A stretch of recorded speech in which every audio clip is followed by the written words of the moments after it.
गुरुवार व्रत करने से बृहस्पति देवता प्रसन्न होते हैं।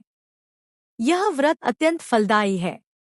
अग्निपुराण के अनुसार अनुराधा नक्षत्र युक्त गुरुवार से आरंभ करके गुरुवार व्रत करने से बृहस्पति ग्रह की हर पीड़ा से मुक्ति मिलती है।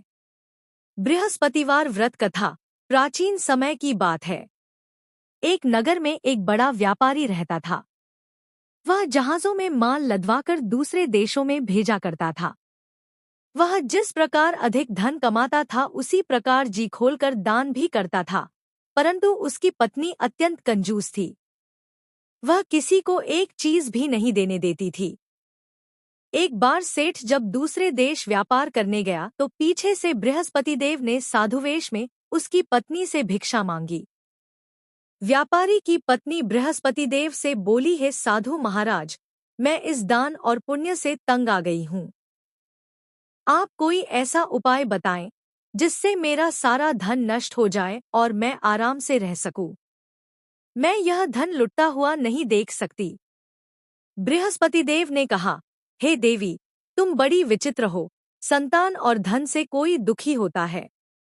अगर अधिक धन है तो इसे शुभ कार्यों में लगाओ, कुंवारी कन्याओं का विवाह कराओ, विद्यालय और बाग बगीचों का निर्माण कराओ। ऐसे पुण्य कार्य करने से तुम्हारा लोक परलोक सार्थक हो सकता है। परंतु साधु की इन बातों से व्यापारी की पत्नी को खुशी नहीं हुई। उसने कहा, मुझे ऐसे धन की आवश्यकता नहीं है जिसे मैं दान दूं। तब बृहस्पति देव बोले, यदि तुम्हारी ऐसी इच्छा है तो तुम एक उपाय करना। 7 बृहस्पतिवार घर को गोबर से लीपना, अपने केशों को पीली मिट्टी से धोना, केशों को धोते समय स्नान करना, व्यापारी से हजामत बनाने को कहना, भोजन में मांस मदिरा खाना, कपड़े अपने घर धोना। ऐसा करने से तुम्हारा सारा धन नष्ट हो जाएगा। इतना कहकर बृहस्पति देव अंतर्ध्यान हो गए। व्यापारी की पत्नी ने बृहस्पति देव के कहे अनुसार 7 बृहस्पतिवार वैसा ही करने का निश्चय किया। केवल 3 बृहस्पतिवार बीते थे कि उसी समस्त धन संपत्ति नष्ट हो गई और वह परलोक सिधार गई। जब व्यापारी वापस आया तो उसने देखा कि उसका सब कुछ नष्ट हो चुका है। उस व्यापारी ने अपनी पुत्री को सांत्वना दी और दूसरे नगर में जाकर बस गया। वहां जंगल से लकड़ी काट कर लाता और शहर में बेचता। इस तरह वह अपना जीवन व्यतीत करने लगा।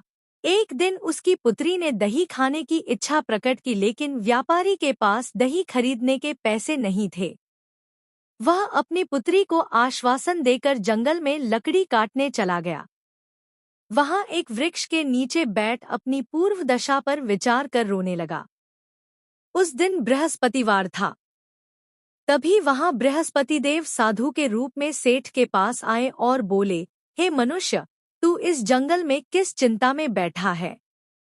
तब व्यापारी बोला, हे महाराज, आप सब कुछ जानते हैं। इतना कहकर व्यापारी अपनी कहानी कहकर रो पड़ा। बृहस्पति देव बोले, देखो बेटा, तुम्हारी पत्नी ने बृहस्पति देव का अपमान किया था, इसी कारण तुम्हारा यह हाल हुआ है, लेकिन अब तुम किसी प्रकार की चिंता मत करो। तुम गुरुवार के दिन बृहस्पति देव का व्रत करो। 2 पैसे के चने और गुड़ लो, फिर जल के लोटे में शक्कर डालकर वह अमृत और प्रसाद अपने परिवार के सदस्यों को दो और कथा सुनने वालों में बांट दो। स्वयं भी प्रसाद और चरणामृत लो।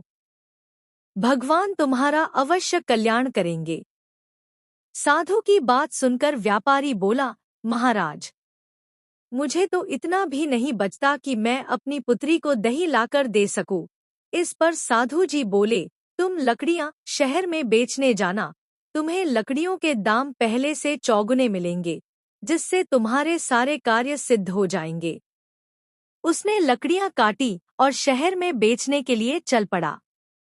उसकी लकड़ियां अच्छे दाम में बिक गई, जिससे उसने अपनी पुत्री के लिए दही लिया और गुरुवार की कथा हेतु चना गुड़ लेकर कथा की और प्रसाद बांटकर स्वयं भी खाया।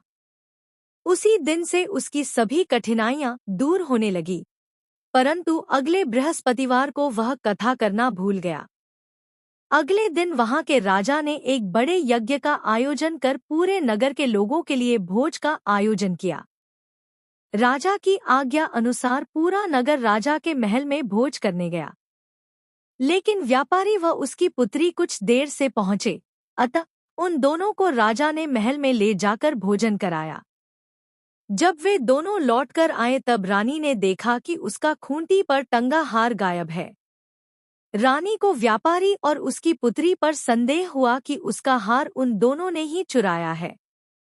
राजा की आज्ञा से उन दोनों को कारावास की कोठरी में कैद कर दिया गया। कैद में दोनों अत्यंत दुखी हुए। वहां उन्होंने बृहस्पति देवता का स्मरण किया।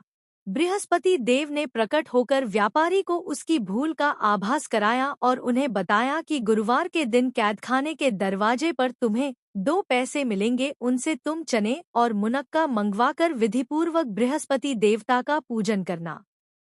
तुम्हारे सब दुख दूर हो जाएंगे। बृहस्पतिवार को कैदखाने के द्वार पर उन्हें 2 पैसे मिले। बाहर सड़क पर एक स्त्री जा रही थी। व्यापारी ने उसे बुलाकर गुड़ और चने लाने को कहा। इस पर वह स्त्री बोली, मैं अपनी बहू के लिए गहने लेने जा रही हूँ, मेरे पास समय नहीं है। इतना कहकर वह चली गई। थोड़ी देर बाद वहां से एक और स्त्री निकली। व्यापारी ने उसे बुलाकर कहा कि हे बहन, मुझे बृहस्पतिवार की कथा करनी है, तुम मुझे 2 पैसे का गुड़चना ला दो। बृहस्पतिदेव का नाम सुनकर वह स्त्री बोली, भाई, मैं तुम्हें अभी गुड़चना लाकर देती हूँ। मेरा इकलौता पुत्र मर गया है, मैं उसके लिए कफन लेने जा रही थी, लेकिन मैं पहले तुम्हारा काम करूंगी, उसके बाद अपने पुत्र के लिए कफन लाऊंगी।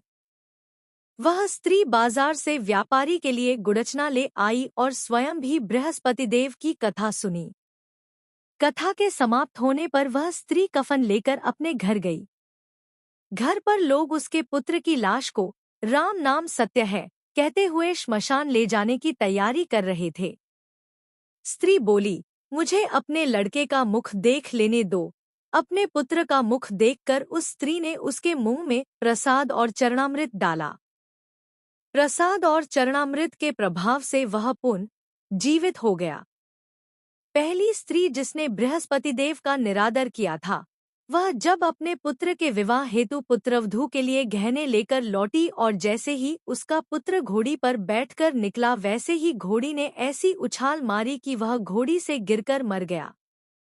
यह देख स्त्री रो रो कर बृहस्पति देव से क्षमा याचना करने लगी।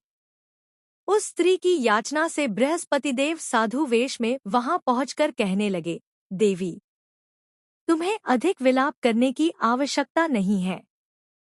यह बृहस्पतिदेव का अनादर करने के कारण हुआ है। तुम वापस जाकर मेरे भक्त से क्षमा मांगकर कथा सुनो, तभी तुम्हारी मनोकामना पूर्ण होगी। जेल में जाकर उस स्त्री ने व्यापारी से माफी मांगी और कथा सुनी।